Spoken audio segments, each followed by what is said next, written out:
Hey guys, it's Robin, RsIslandCrafts, and welcome to my craft room. This is my Friday video that's coming before a live stream tomorrow on the 17th. We are doing our live streams on the first and the third Saturday of every month. And I know it's taken a little bit for all of us to get adjusted to it, but that is going to be the schedule.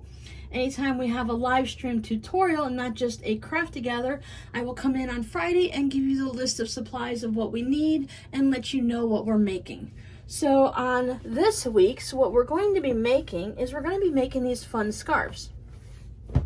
I made these many years ago for Rob's nieces and nephews and his great nieces and great nephews, and it's just a fun little scarf.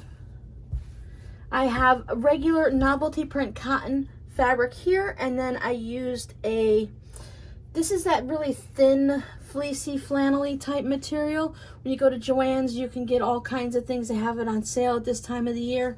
You're going to be able to choose what you need. What I'm going to show you tomorrow is we're going to make a regular version like this, and we're also going to make a scrappy version where the center here is just made up of charm squares or chunks of fabric and scraps that we happen to have laying around the house. These can be made for little children all the way up to adults. I did make some for his niece, and she was in her, I think she was in her late 20s at the time. She loved them. She loved them for their kids because the smaller kids version, I just made them shorter for the kids. It's really nice and thin. There's no batting or anything in it. It's just the two materials so that it would scrunch around their necks and it wouldn't be big and bulky. It kept them warm. If you make the shorter version, it can just go inside your jacket like this. So when your jacket doesn't zip all the way up, this will have that extra bit of warmth right there. You guys know I'm in Florida. My experience with snow is only about 1.5 years as an adult. I moved down here when I was 13, and we lived in upstate New York for a little bit. But that was 20 years ago. Something like this would really work on the few cold days we have.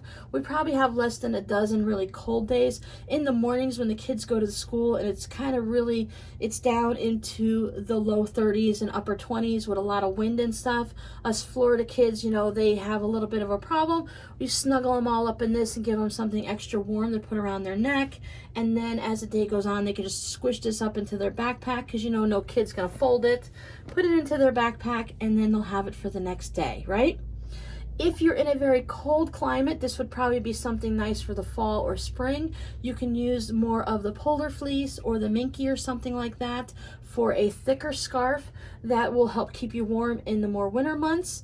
I think just adding some batting and quilting it, we don't even have to do very much quilting, would also give it that nice feel. If you use a thin batting or something that's fluffy, that's easy to scrunch down, because we do want to wear this around our neck. If we are using a larger one, you know, when you put it around your neck, you know, whether you wrap it once or twice, if you make it large enough, you can do the thing where you loop it like this and put it through like that. Of course, you know, you have to definitely make it larger, or this would be probably for a small child or something. But since I was making these for just the kids, I didn't need to make them super long. I was just gearing them towards the smaller kids. They were all under the age of 10 at that time. So what you're going to need tomorrow to work on this is you're going to need any type of fabric or scraps that you would want for the center. You can do like I did in these examples and just use one straight piece of fabric. Or you can go ahead and get a bunch of charm squares. If you have some fun charm squares that are left over from other projects, you can use those up. You can use any type of scraps you want. If you want to make any type of maybe a pinwheel to go up the center, or you can go ahead and use crumb blocks and put it up there.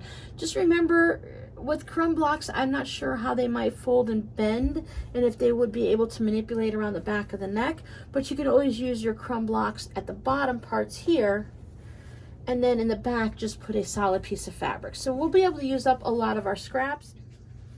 And if you think about it, you can adjust this just a little bit and make it a little wider, or make 2 of them and you can make them into a table runner. So in that case, a batting would be very useful.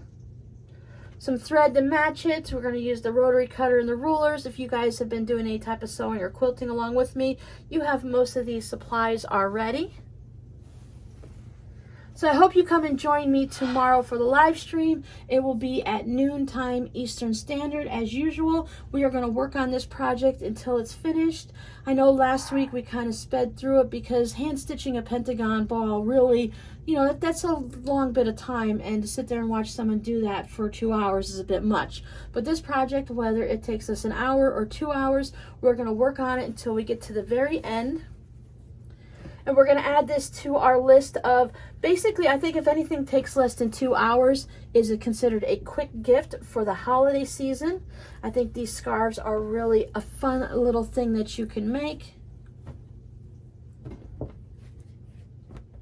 So I hope to see you tomorrow during the live stream, and if not, the replay will always be available. If you're looking to read the comments from the live stream, it usually takes about 24 hours for YouTube to get them up and everything all going like that. So I hope to see you guys tomorrow. Bye.